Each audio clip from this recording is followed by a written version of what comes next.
Hello मेरे प्यारे बच्चों, we are most welcome in KDN academy.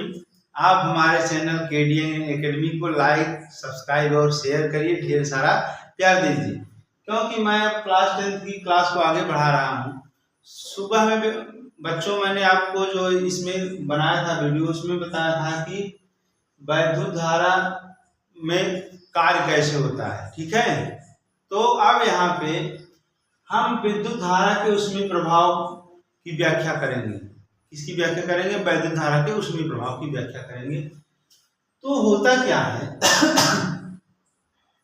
मेरे प्यारे बच्चों, थोड़ा सा मौसम बदला हुआ है, इसलिए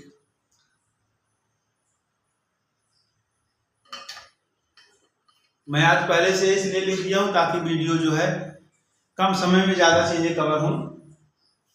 वैद्युत धारा के उसमें प्रभाव, heating effect of electric current क्या होता है? हमने यहाँ पे लिख दिया विद्युत धारा के प्रवाह से किसी चालक तार के ताप बढ़ने की परिघटना को विद्युत धारा का उसमें प्रभाव कहते हैं। तो ये तो कहने की बात है, मैं समझा रहा हूं। देखिए, जब किसी चालक में बेटा करंट प्रवाहित की जाती है, वैद्युत धारा प्रवाहित की जाती है, तो चालक के भीतर जो मुक्त इलेक्ट्रॉन्स होते हैं वो क्या करते हैं, उनकी गति होने लगती है। जब मुक्त इलेक्ट्रॉन दौड़ना शुरू करते हैं, उनकी गति ऊर्जा जब बढ़ती है, वो क्या करते हैं, वो जो है चालक के परमाणुओं से जाकर के टकराते हैं। जैसे अभी इसी कमरे में बंद कर दीजिए आपको और दौड़ाया जाए, सबको जो है कोई ऐसी चीज छोड़ दी जाए, आप लोग दौड़े उधर, तो कहाँ टकराएंगे? दीवार से टकराएंगे। तो वैसे जो मुक्त इलेक्ट्रॉन होते हैं वो क्या करते हैं, उनकी गति ऊर्जा बढ़ती है, वो चालक के परमाणु से क्या करते हैं, टकराते हैं। और टकराते हैं जब, तो अपनी अधिकांश गतिज ऊर्जा को किसको दे देते हैं? उस चालक को दे देते हैं, जिससे चालक की गतिज ऊर्जा क्या हो जाती है, बढ़ जाती है, और जिसके कारण जो है चालक का ताप क्या हो जाता है, बढ़ जाता है। मतलब कहने का ये है कि जब वैद्युत धारा किसी चालक में प्रवाहित होती है, तो जो इसका मतलब है कि चालक के अंदर मुक्त इलेक्ट्रॉनों का प्रवाह, मतलब मुक्त इलेक्ट्रॉन रन कर रहते हैं।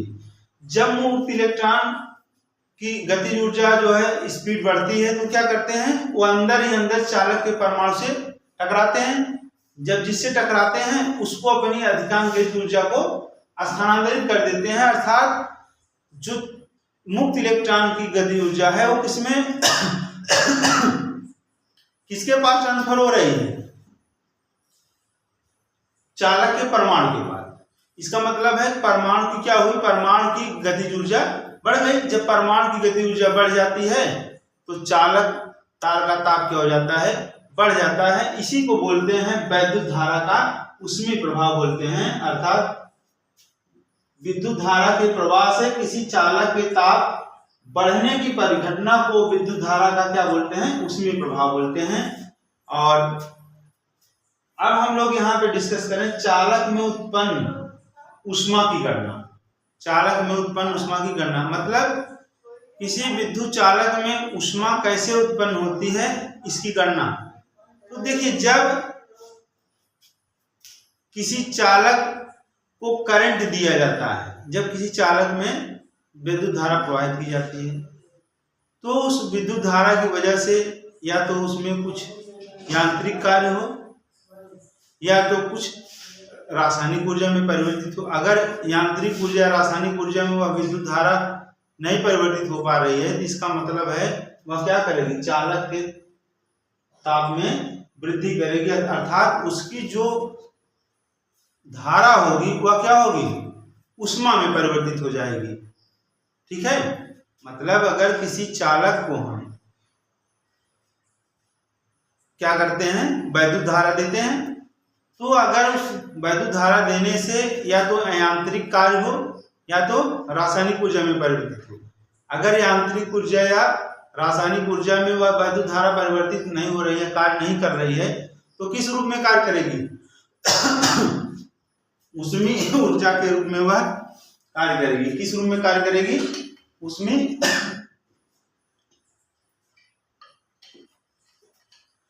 उष्मीय ऊर्जा के रूप में वह कार्य करेगी। इसका मतलब यह है कि जो अभी चालक में कार्य की गणना हमने किया था, W is equal to VIT equal to I square RT equal to V square by R into T.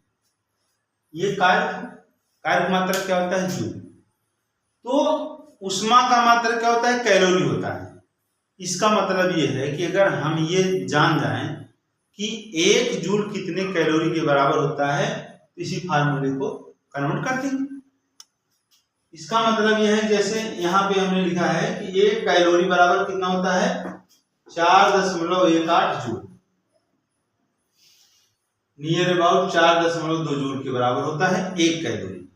तो 1 जूल बराबर क्या होगा? 1/4.2 कैलोरी। अगर W जूल की बात करें, W जूल कार्य किया गया है, तो W जूल को अगर हम कैलोरी में कन्वर्ट करें, तो W joule equal to W/4.2 calorie. अर्थात हम किसी वैद्युत धारा के उसमें प्रभाव की गणना अगर मुझे करना है किसी क्वेश्चन में, तो कार्य की जो गणना है, कार्य की गणना करके उसी में 4.2 से क्या करेंगे? डिवाइड कर देंगे।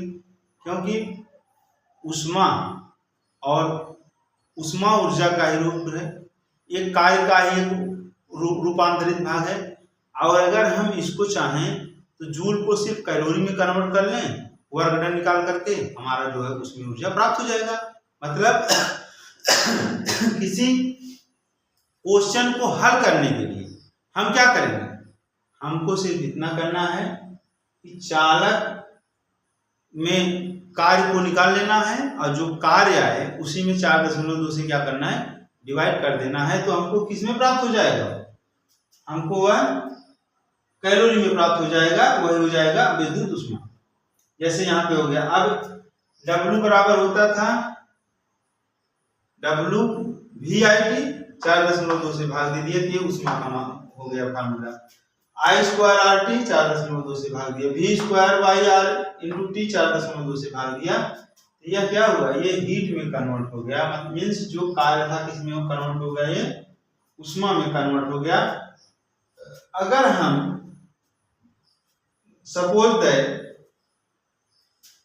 R और T को कांस्टेंट रखें, किसको कांस्टेंट रखें? अगर इस फार्मूले में ये जो आपका फार्मूला है, ये इसमें अगर R और T मतलब प्रतिरोध और समय, अगर दोनों को कांस्टेंट रख दिया जाए, तो चालक में उत्पन्न ऊष्मा क्या होगी? वह वैद्युत धारा के बल के अनुप्रमानुपाती होगी। मतलब यदि किसी चालक का प्रतिरोध निश्चित और समय को निश्चित कर दिया जाए और उसमें वैद्युत धारा को प्रवाहित किया जाए, तो अगर वैद्युत धारा 2 गुना बढ़ाई जाएगी तो ऊष्मा का मान कितना बढ़ेगा? 4 गुना बढ़ जाएगा। ठीक है? अगर वैद्युत धारा 2 गुना बढ़ाई गई तो ऊष्मा का मान 4 गुना बढ़ गया। अगर वैद्युत धारा 1/2 गुना कर दी गई तो ऊष्मा का मान क्या होगा? 1/4 गुना हो जाएगा। और दूसरा क्या है? अगर ये जो आपका दूसरा वाला जो क्वेश्चन है, I और T को अगर कांस्टेंट रख दें, I और T को अगर कांस्टेंट रख दें, तब क्या होगा? I और T को कांस्टेंट रख दें इसी फार्मूले में, इन दोनों को कांस्टेंट रखें, मतलब I स्क्वायर RT अपान 4.2, इसको और इसको कांस्टेंट रख दें, तो यह समानुपाती क्या हो जाएगा? R हो जाएगा। मतलब अगर किसी चालक में धारा और समय को नियत रख दिया जाए, नियत कर दिया जाए कि धारा समान बहे समान समय, तो उस समय जो वैद्युत ऊष्मा होगी वह उसके प्रतिरोध के अनुप्रमानुपाती होगी। अर्थात अगर प्रतिरोध बढ़ेगा तो ऊष्मा क्या होगी? बढ़ेगी, और अगर प्रतिरोध घटेगा तो ऊष्मा क्या होगी? घटेगी। ठीक है? और तीसरा जो आपका है कि अगर I और R को कांस्टेंट रख दिया जाए, मतलब I और R को कांस्टेंट कर दिया जाए, तो उस समय क्या होगा कि जो वैद्युत ऊष्मा होगी वह समय के अनुक्रमानुपाती होगी। मतलब अगर किसी चालक में प्रतिरोध और धारा को क्या किया जाए, समान कर दिया जाए, मतलब कांस्टेंट कर दिया जाए, स्थिर कर दिया जाए, तो उस समय उस चालक में जो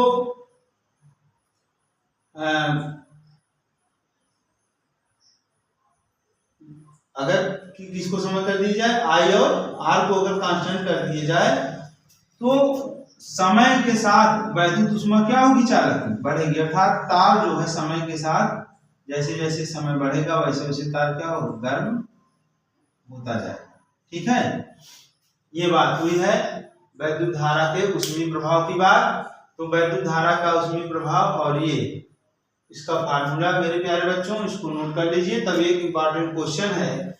और किसी परिपथ में 1 एम्पीयर की धारा प्रवाहित की जाती है, परिपथ में लगे 2 ओम प्रतिरोध वाले चालक से प्रति सेकंड उत्पन्न ऊष्मा की गणना कीजिए। इस क्वेश्चन को हमको सॉल्व करना है, तब तक आप लोग इसको नोट कर लीजिए।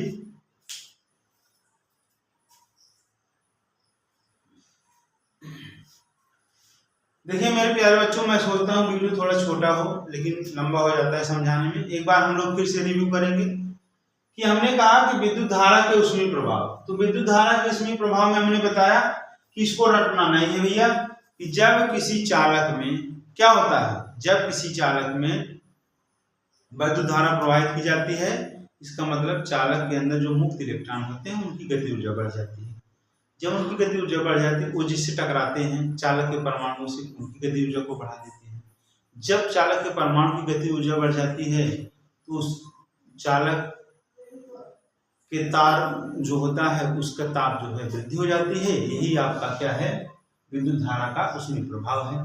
और वैद्युत किसी चालक में उत्पन्न ऊष्मा की गणना करना है, कुछ नहीं करना है, जो वर्क डन होता है वैद्युत ऊर्जा में उसी में 4.2 से भाग दे दिए, क्योंकि जूल को सिर्फ कैलोरी में बदल दीजिए तो आप जो वर्क डन प्राप्त होता है वही आपका जो है वैद्युत ऊष्मा हो जाएगा। अभी हमने कहा, हम जानते हैं 1 कैलोरी बराबर 4.18 जूल, ये अबाउट 4.2 जूल। 1 जूल बराबर क्या हो जाएगा मेरे प्यारे बच्चों, 1/4.2 कैलोरी। डब्ल्यू जूल बराबर क्या हो जाएगा, डब्ल्यू से गुणा हो जाएगा, W/4.2 कैलोरी। अब यहाँ पे अर्थात अब होगी बरसात, किसकी बरसात होगी, क्वेश्चन की बरसात होगी मेरे प्यारे बच्चों, कि H बराबर W/4.2 कैलोरी। अर्थात जो वर्क डन है वैद्युत ऊर्जा में, अगर उसी में 4.2 से हम भाग दे दें तो आपको ऊष्मा प्राप्त हो जाएगी। इसीलिए हमने लिख दिया H बराबर VIT/4.2, I/RT/4.2, V/R × T 4.2। इसके बाद हमने 3 ठो यहाँ पे नियम लगा कि इसी फार्मूले में जब R और T कांस्टेंट होगा, अगर प्रतिरोध और समय दोनों जो है नियत हो, तो जो चालक में उत्पन्न धारा होती है क्या होती है, वैद्युत ऊष्मा के स्क्वायर के अनुक्रमानुपाती होती है। अर्थात अगर धारा 2 गुना हो जाए तो ऊष्मा क्या होगी, 4 गुना हो जाएगी। धारा 1/2 गुना हो जाए तो ऊष्मा क्या हो जाएगी, 1/4 गुना हो जाएगी, 1/4 हो जाएगी। यदि करंट और समय दोनों को कांस्टेंट किया जाए तो जो चालक में उत्पन्न ऊष्मा है वह प्रतिरोध के अनुक्रमानुपाती होगी। और अगर धारा और प्रतिरोध को नियत रखा जाए तो समय के साथ जो है ऊष्मा क्या होगी, बढ़ेगी। चलिए मेरे प्यारे बच्चों, मैं इसको मिटा करके थोड़ा सा आपके लिए प्यारा सा जो क्वेश्चन लाए हैं उसकी गणना करते हैं। आप मुस्कुराए क्योंकि आप हैं केडीएन एकेडमी के साथ, आप मुस्कुराए। मैं गाना गा रहा हूँ क्या? चलिए मेरे प्यारे बच्चों, अच्छा आंसर देखते हैं इसका सॉल्यूशन। इसका यदि किसी परिपथ में 1 एम्पीयर की धारा प्रवाहित की जाती है, मीन्स आई बराबर कितना है, 1 एम्पीयर, 1 एम्पीयर है। और आर बराबर कितना है, 2 ओम है। तो वैद्युत ऊष्मा T बराबर प्रति सेकंड, T बराबर 1 है। तो निकालना क्या है, H निकालना है, H बराबर वाट।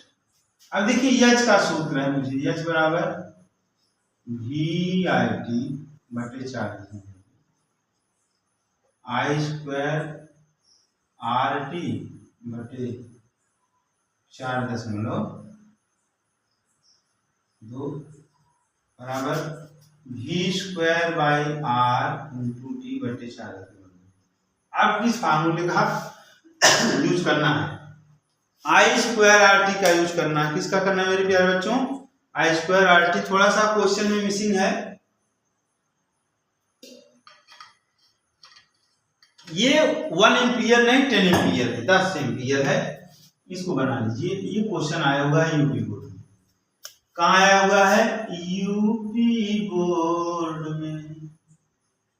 तो यूपी बोर्ड में आया हुआ है मेरे प्यारे बच्चों, तो यहाँ पे 10 एम्पियर हो गया। अब इसी फार्मूले में रखना है। IROT दिया, IROT इसमें है, इसी में रख दिया। H बराबर I का मान कितना है? 10 का वर्ग, R का मान 2 है, T का मान 1 है बटे 4.2 है।